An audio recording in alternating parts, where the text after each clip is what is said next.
les poupées de show, etc., etc., à l'époque comme maintenant, nous sommes toujours un peu dans le contexte de tous ces messieurs de l'Élysée et d'ailleurs.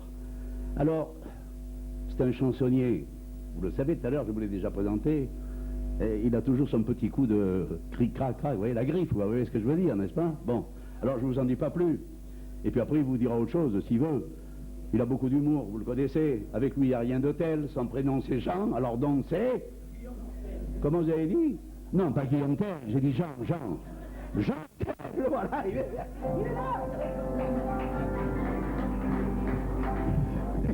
Pour la présentation, vous me faites un petit chèque. Oui, mais alors, monsieur Frébert, oui, quoi? je ne le savais pas, depuis des années que nous nous connaissons, il a fallu que je vienne dans cette salle et que tu parles pour que j'apprenne ton opération. Ah bon? Tu as dit que si tu pouvais te présenter comme président de la République, car tu n'avais pas de parti. Alors, ça m'a fait une impression. Je suis désolé. Vous savez pourquoi il m'a dit ça? Ah non, mais alors là, je vais vous le dire. Là, parce qu'il veut amener que je lui dise quelque chose et que je vous le dise. Non.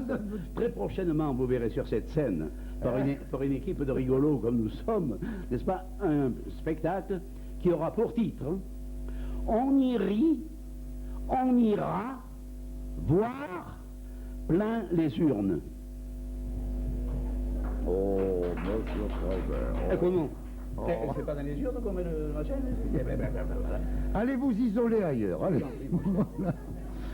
Ah, mesdames, mesdemoiselles, messieurs, je vais vous faire un aveu, je suis très heureux de vous voir ici. Mais enfin, je ne m'inquiétais pas, car je savais que vous aussi vous étiez invités le 7 mai, au même mariage que nous étions tous ensemble. On vous a prévenu. Vous savez que vous êtes de mariage le 7 mai, très exactement. Les fiançailles ont lieu le 23 avril et le mariage le 7 mai. C'est Marianne qui se marie, notre 5e République. Alors nous sommes tous invités et naturellement sur cet événement, sur ce mariage, je me suis permis d'écrire quelques lignes que je vais lire d'ailleurs. J'ai intitulé tout simplement « Vive la mariée » ou autrement, en plagiant un petit peu Alfred de Musset, « Les complices de Marianne ». Elle fera ses caprices après comme il se doit. Allons-y. Allons Français, allons Françaises, nous approchons du mois de mai où il faudra, ne vous déplaise, tous et toutes, aller voter à pied, à cheval ou à bécane pour trouver un nouveau chéri à l'adorable Marianne qui divorce de son vieux mari. La fiancée est une volage qui a connu bien des amants, mais pour la voir en mariage, autour d'elle se pressent les galants. Je sais que Marianne, vu son âge, a l'habitude des parties, sauf bien entendu pour Lucien Frébert, ça je l'ajoute. Et dans son triage, parlons un peu de ses promis. On trouve d'abord sur sa liste son amoureux de Plougastel, Monsieur Le Pen, un moraliste qui se prend pour Charles Martel. Sur les écarts de Marianne, il jette son œil froid et moqueur. Bien que natif de la Bretagne, il ne supporte pas le beurre. Voilà. N'applaudissez pas trop parce qu'en sortant dans la rue d'Aubagne, je ne sais pas comment on va vous trouver. Il y a, prêt pour les épousailles, Philippe de Villiers, le chouan. C'est le papa d'une marmaille de 7 enfants, petits et grands. Devant cette bombe sexuelle, Marianne hésite à l'épouser, car Mitterrand, nous avoue-t-elle, l'a déjà trop souvent baisé. C'est bien la vérité, elle en a marre, la pauvre fille. Elle a aussi à sa poursuite un frétillant petit barbu, c'est pas le monsieur qui est là, hein, c'est pas le même. Elle a aussi à sa poursuite un frétillant petit barbu venant du Parti communiste, et oui, c'est lui, Robert Rue, qui voudrait bien de grève en grève la piloter, la promener, mais Marianne répond de façon brève qu'il est fini, le temps de marcher. C'est un scandale. N'en mettons pas dans la bagarre un homme rond et même ronflant. Je veux parler de Raymond Barre, le vrai babard de nos enfants. Il veut Marianne, mais c'est bizarre, il hésite comme Delors. Et en France, voir Delors en Barre, il faut vraiment faire un effort. Cheveux plaqués en arrière, le beau Jacot voudrait valser avec Marianne comme cavalière dans les salons de l'Élysée, car il hait les danses populaires et les dancings qui ne sont pas sûrs. Hélas pour lui, Marianne préfère au bal select le baladur. Ah, ça tombe bien ça tout de même. Puis voilà Jospin, le socialiste, qui lui promet succès, argent. Lors, elle se demande, un peu triste, ce qu'il a fait pendant 14 ans. Je dois inclure dans ma rubrique Voynet, Lalonde et Vetcher. Reconnaissez que c'est logique du fait que je n'écris qu'en vers. Hein, c'est joli ça, c'est joli, c'est poétique. De Marianne, vous avez le cortège de ses amoureux favoris.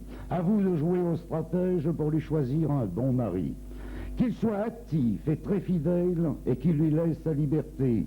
Pour ça, creusez-vous la cervelle et en mai, faites ce qu'il vous plaît.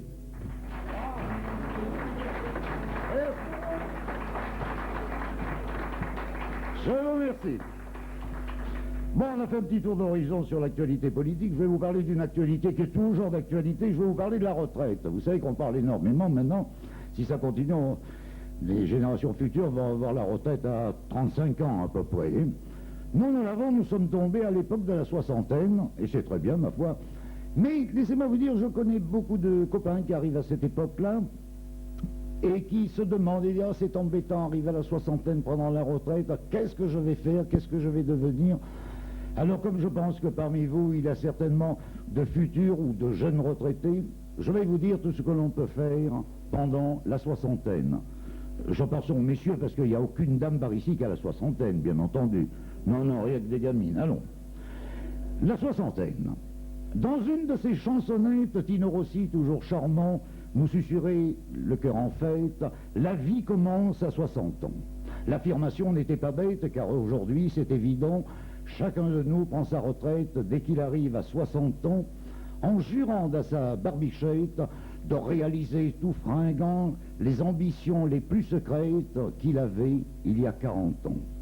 Il y a 40 ans, dans nos assiettes, il n'y avait pas d'ortolan. L'euro mangé à la sauvette, juste un sandwich, faute d'argent, en se disant « à la retraite, à moi les plus beaux restaurants ». Aujourd'hui, l'albumine nous guette, et notre foie n'est pas brillant, mais on s'en met plein notre assiette. Bien qu'on ait presque plus dedans, nous sommes les rois de la fourchette, on est gourmand à 60 ans. L'après-midi, après la sieste, on fait un tour nonchalamment, tout en lorgnant les silhouettes des minettes aux appâts troublants. Et on rêve à des galipettes. D'accord, je sais, c'est navrant, ça va moins fort côté braguette, mais le petit A, clopin, comblerait bien une amourette. S'il n'y a plus le rendement, par contre, la technique est parfaite. On est content à 60 ans. Dès qu'on a pris notre retraite, on revoit ses amis d'enfants, et entre nous, on se répète les souvenirs de nos 20 ans. Là, nous étions tous des athlètes, des Roméos, des princes charmants. Qu'est-ce qu'on a eu comme conquête? On est menteur à 60 ans. J'avoue, la vie n'est pas parfaite, c'est pas tous les jours bien marrant, Bobonne n'est plus une playmate, et elle râle bien souvent, mais quand on a mal à la tête, elle nous cajole comme un enfant. Là, on voudrait être poète pour lui prouver nos sentiments, mais on a peur de sembler bête. On est timide à 60 ans. Gourmand, coquin, menteur, poète, on a, disons-le, franchement, tous les défauts que chacun prête aux jeunes gens qui ont 20 ans. Aussi, mesdames, faites-nous risette. Et si vous prenez un amant, prenez un homme à la retraite. Et je suis un homme de bon conseil. Il sera gai, galant, aimant, si bien qu'après un tête-à-tête, vous penserez rêveusement, franchement, ce gentil n'est pas bête, la vie commence vraiment à 60 ans.